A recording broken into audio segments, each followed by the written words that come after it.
Welcome back to the Scotti-BYTE channel, and this is Scott. So up until this time, I've kind of avoided doing any type of video which would compare Windows and Linux, because it's mainly a religious experience for someone who wants to stay in Windows, and the same is true for somebody that wants to stay in Linux. So that's not what I'm going to try to do today, but knowing that people come to this channel to understand infrastructure in the home lab in order to self-host applications, I wanted to bring up some concerns, especially considering the fact that come October 14th, 2025, the end of life is reached on Windows 10 security support. So that being said, you're going to have to make a decision about whether you move to Windows 11, if you just suck it up and stay with Windows 10 waiting for a future Windows 12, or if you decide to move over to the Linux environment. So with that in mind, I decided to entitle this one Windows Users to Linux. And in so doing, I want to bring up a number of considerations that new and maybe even existing users might not understand completely. So Windows has an internals code base that has remained mostly unchanged since 1992, which really dates back to Windows NT. And the most important application in any operating system is the web browser, and you want to stick with that fact and remember that as we move along. And so Windows users remain in Windows mostly because of legacy software, and the software that they really want to be able to run is specifically Microsoft Office, the Adobe products, specifically Photoshop, and also games that run anti-cheat code. And so personal computers, otherwise known as x86-64 hardware, have become ubiquitous with Windows, and when someone says PC, they really mean one of those devices running the Windows operating system, although arguably PC really stands for personal computer. And so PCs are bought with Windows installed on them, and sadly, they enter the landfill with Windows installed on them. So Windows hardware requirements are like trying to hit a moving target. Windows processors are constantly evolving because new processors are coming out, so the minimum processor requirement is constantly evolving in Windows. The minimum memory requirement, the minimum storage requirement, the version of the Trusted Platform Module or TPM, secure boot code and firmware is constantly changing. The graphics cards are constantly evolving and changing, as are their drivers. And even display types that are connected are constantly continuing to push the limits of existing hardware. And if you want to run the latest version of Windows, many times that means rebuying your computer. So old hardware is obsolete in Windows, but it always works great in Linux. And that being said, also the newest hardware works in Linux as well. So Windows is increasingly also obsoleting their older peripherals. You're finding as time goes on that really great peripheral that you have been using all along suddenly doesn't have device drivers in the newest version of Windows, and the old device drivers don't work because perhaps they are not signed drivers. So Windows and other operating systems push for more compute power in spite of the fact that most software is running in the cloud. And the Windows 10 end of life on October 14th, 2025 means making a decision. So going into the subject of software installation, Windows installation and Linux installation at this point in time are pretty much equivalent experiences. 10 years ago, I would not have agreed with that, but today, if you pick whatever variant of Linux you like and you install it, it's going to end up with a working operating system without having to do a lot additional. And as a matter of fact, from that perspective, a lot of times you can install Windows on a computer, and you may have to search down additional device drivers, which may actually be coming out of the box in the Linux kernel, and you won't have to do those additional steps. So Windows application installs can come from the Windows Store, and Microsoft hopes that all your installations come from the Windows Store. However, still the bulk of installations are coming from downloaded ISO images and Wise packages. And Wise is one of the package managers. That is an embedded package manager in a .exe image that you run, and it guides you through the installation of a piece of Windows software. So then there's things called Winget and Chocolatey, which are command language interpreter or CLI package installers, and they promise an improved experience, mostly from the compatibility point of view. And Chocolatey was a third party and still is a third party CLI for the installation of packages, and it works great. And then in the past couple of years, Winget is Microsoft's entry into a CLI package manager. The problem with both of these is that they do not include the bulk of all Windows packages. And Windows application installation still does a poor job at resolving dependencies and software conflicts on your systems. So Windows Update only updates Windows and Microsoft Office and not all of your installed applications. And that means if you have an Adobe application installed and you take your Windows updates, it doesn't update that Adobe application. You instead have to go out to Adobe and get the latest update for it.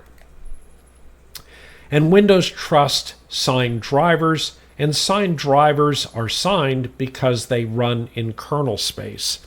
Microsoft created a few versions back the Microsoft Signed Driver Initiative, and basically what that was designed to do is a hardware vendor would come out with a new device. If that new device required a low-level interface to the Windows kernel, then they would have to put that device driver through a certification process with Microsoft. And once Microsoft signed off on it, then they could release their product, and it was pretty much guaranteed not to compromise the Windows operating system. But as all Windows users know, sadly that's not been the case, and even signed device drivers have had too many instances where they have resulted in blue screens of death.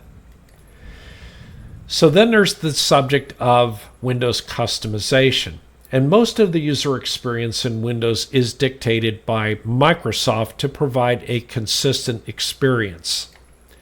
And you can't completely remove Microsoft Edge, Copilot, and much of the telemetry, which are core systems integrated products or SIPs. And if you watch my video about the installation of Home Assistant OS, I referred to it as a system integrated product. And a system integrated product is one that is regarded as one with no user serviceable parts inside. And that's how Microsoft likes to regard things like Microsoft Edge, Copilot, and much of the telemetry built into the Windows operating system. They want it integrated, and they want it to be a core part of this OS as more or less an appliance.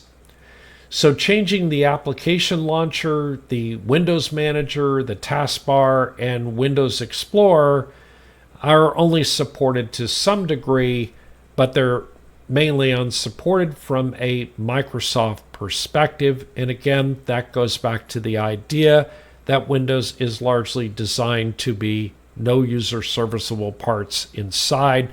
And the only changes that are designed to be made are those at more or less a cosmetic level. So support for file systems other than FAT and NTFS is lacking. And network file systems mean CIFS and SMB, otherwise known as Microsoft File Sharing, is supported, but they do not support Linux network file systems or Apple's Apple File System or AFS. And all Windows applications must run locally, meaning they have no X11 support, and more about that later. And then there's the aspect of Windows privacy. So telemetry is a tightly integrated function, or a SIP, as I mentioned earlier, and it's a part of Windows that cannot be entirely disabled. And Windows is free because your data is freely marketed. And Microsoft has no motivation to fix privacy issues because your data makes them way too much revenue. And advertisements are invasive to the point that they detract from your ability to perform daily work. If you're sitting in front of a Microsoft Windows operating system and not even touching the keyboard, there's a good chance that you've seen an advertisement pop up. So Microsoft Windows 11 Recall is an extremely powerful and functional feature of Windows 11, and it takes screenshots of your desktop in the background in order to offer AI mining of your workflow to improve your user experience. And I think that this is a fabulous facility that they now offer built into Windows 11, and it really leverages AI in a major way. Unfortunately, you have to ask the question, where is your data stored and who should have access to it? And is this data being mined for the purposes of sale once again? And I think we all know the answer to that question. So then we get to the point, why Linux? Well, I understand running Linux in my home lab, but why in the world would I want to run Linux at my desktop computer? And Linux, or really any Linux, is open source, and I'm not referring to Unix, which is proprietary, but Linux, and that means that the community has access to all of the code and therefore can modify it, make improvements to it, create forks for variances to it, and have other versions. And that's why there's so many versions of Linux. And Linux bugs and security issues tend to be resolved much faster because we're not relying on one particular company. And when you update Linux, you are updating the operating system and also all of the installed applications if they were installed with the package manager such as apt or aptitude, and if they were installed as flatpaks or snaps. That way, when you perform updates, it performs the updates of all of those installed applications as well. And the update process in Linux handles all of the dependencies and conflicts for not only the operating system, but all of the installed applications. And that means that in general, an upgrade is not going to break the operating system or break any installed application. And yes, I know it can happen, but it's much more a rarity than it is in the Windows world. So breaking changes, when they find something that is a dependency problem, they're classified as breaking changes, and they're generally queued or delayed, and they wait for dependencies to be resolving those issues that could break the OS or an application before the application update is taken. And the open source community has a huge number of applications available for Linux. So you're still not convinced? Well, Linux can run applications installed on other Linux computers as though they are local with an X11 window manager. And I've been known to do this. A good example is I had an application that actually required an older version of Linux. And I installed it into a Linux container. It was an Incus container, and it was running an older version of Linux on it. I was able to run the application from my desktop and access it on that other machine and have it display back on my machine. Why Windows has not supported that core capability, I'll really never know. And the new Wayland Window Manager can use the X11 compatibility layer to do this as well. And basically a simple command to do that would be, if you had the SSH server installed on your remote system, you could say SSH-X, whatever user you want on that remote system, and then whatever that host is, and then whatever that application is. In this particular example, I put in gedit here, probably not the best example, but I just wanted to show the command format. And the Linux desktop environments include things such as GNOME, KDE Plasma, XFCE, LXQT, Cinnamon, Budgie, and Mate. And in addition to that, the file managers in Linux are Nautilus, Nemo, Dolphin, Thunar, PCMan, Kaja, and Pantheon. And there are more. And so Linux brings to the table a great amount of choice, because you don't have to run a particular application that runs in a particular way. You can make your choices according to what you want. And the taskbar and panels can appear at the top, bottom, or sides of the screen as desired, and there's no limitation to that, as well as how they are graphically depicted. And some people complain that one of the problems with Linux is that it just provides too many choices. So is that it?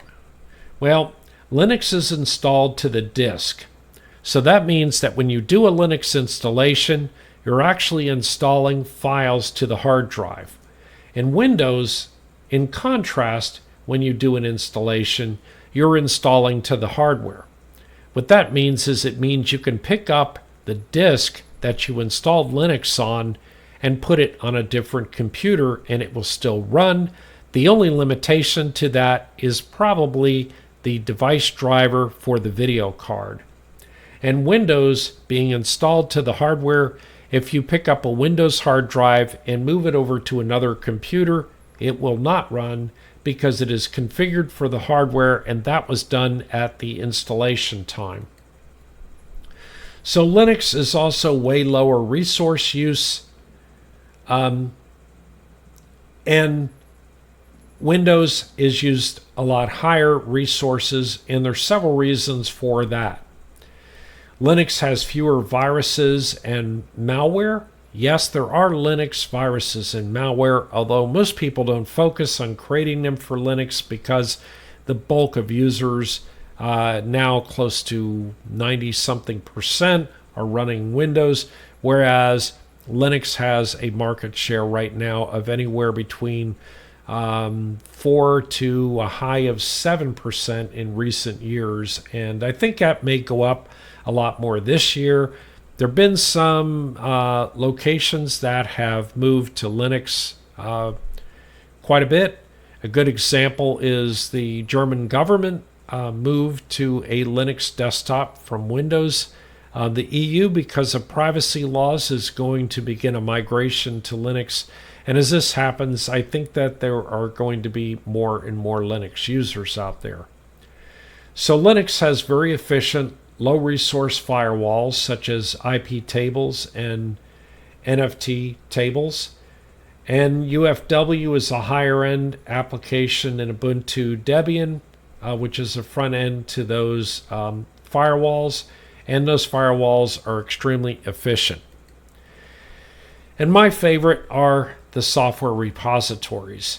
So in the Windows world, when you do an update, you're doing an update from the Windows repositories that Microsoft offers. When you do an update in Linux, it goes and updates from the repositories that that distro of Linux offers.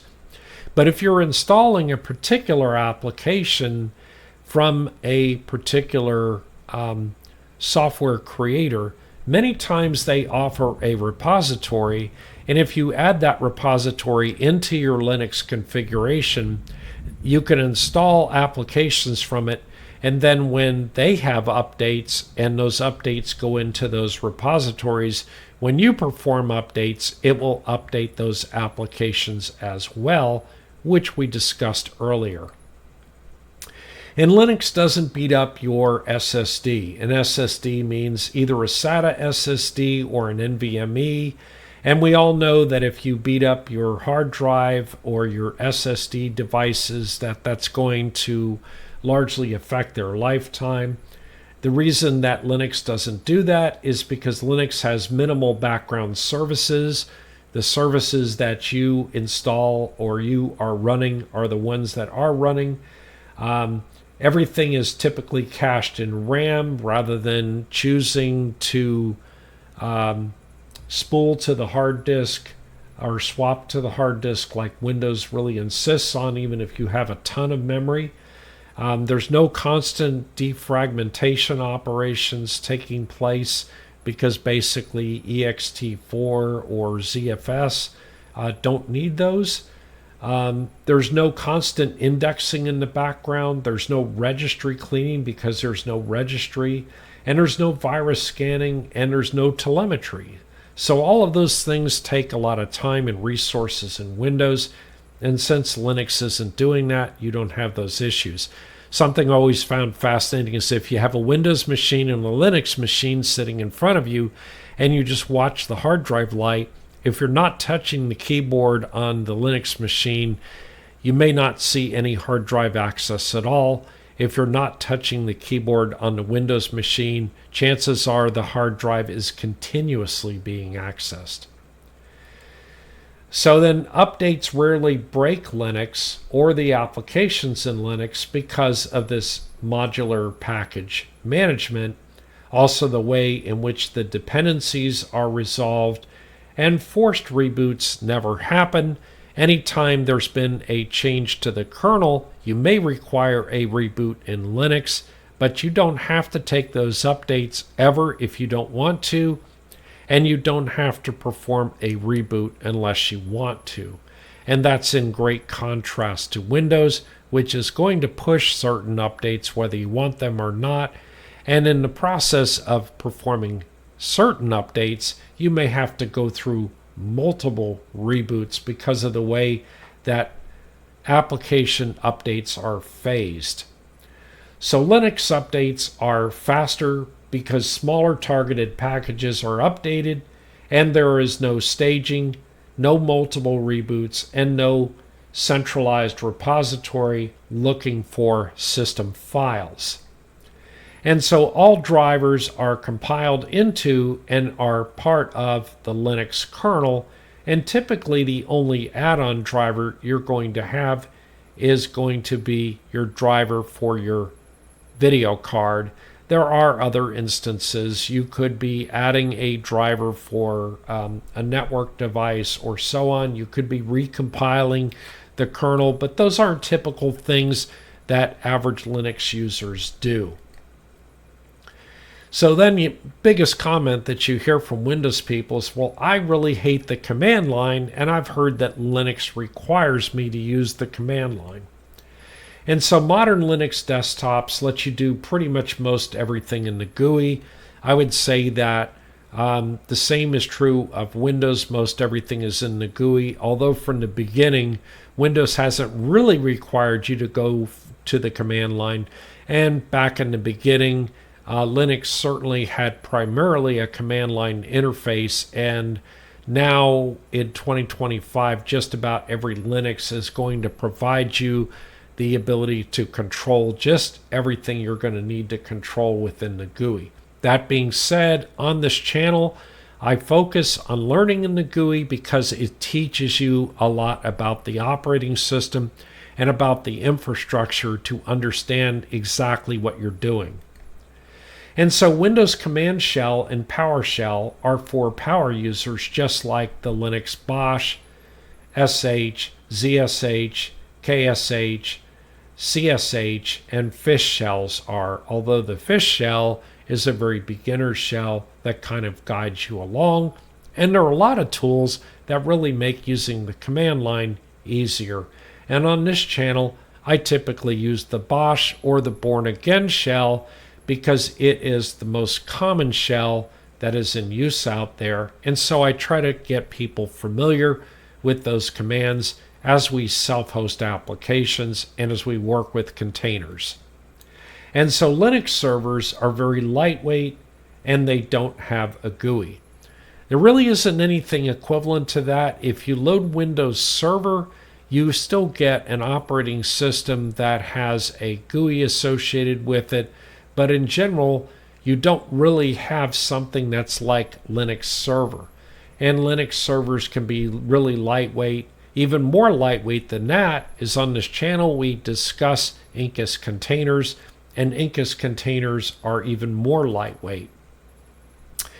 And so that's where I talk about this, that Linux containers, or LXC for short, such as LXD and Incus, realize that LXD and Incus are simply front ends to Linux containers. They're even lighter weight because they implement only the user space of the operating system, and they actually share the kernel of the host's computer.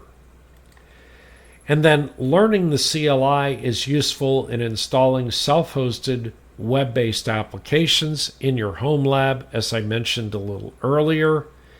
And I try to introduce CLI concepts in all of my tutorials.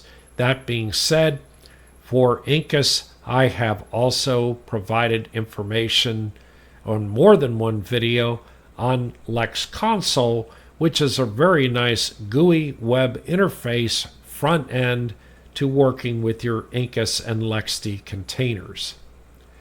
So in summary, most applications are web-based, so Windows, Mac OS, or Linux should really be roughly equivalent at this point in time.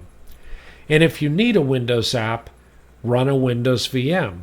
So you can go ahead and stand up a Linux environment, but run a Windows virtual machine inside of it so you can run your favorite older Windows application if you just can't tolerate learning the newer applications in the Linux environment as quickly, or if there's some feature that you really feel that Windows only provides. So Linux X11 remote program execution is extremely powerful, as I mentioned before, and that's something you don't even have in the Windows environment. And Secure File Transfer Protocol, which I've talked about many times on the channel, SFTP, is part of OpenSSH Server, and all Linux file managers support it, and that will let you drag and drop files into your containers which have no GUI from your desktop operating system via the GUI, and that is incredibly powerful and makes self-hosting applications and working with containers really that much easier. And so, do you care about privacy? That's a really big point. And do you hate constant advertisements? And do you want to be in control of your customizations and updates? And for me, I've been running Ubuntu, and I've run other operating systems, other Linux operating systems. I've run Mint, I've run Manjaro, and I've run Debian. But my first move to Ubuntu was back in 2007, and I've got to say, I've never looked back since, and really, Linux has been very good for me, and my operating system is really stable. You might be interested to know that my desktop operating system will typically run for months, and I leave it up and running. I just lock the screen, and I don't even reboot, and it never crashes and never locks up on me. So anyway, that's it for today. Please subscribe and like to the channel. Don't forget to hit your notification bell, and we'll see you next time.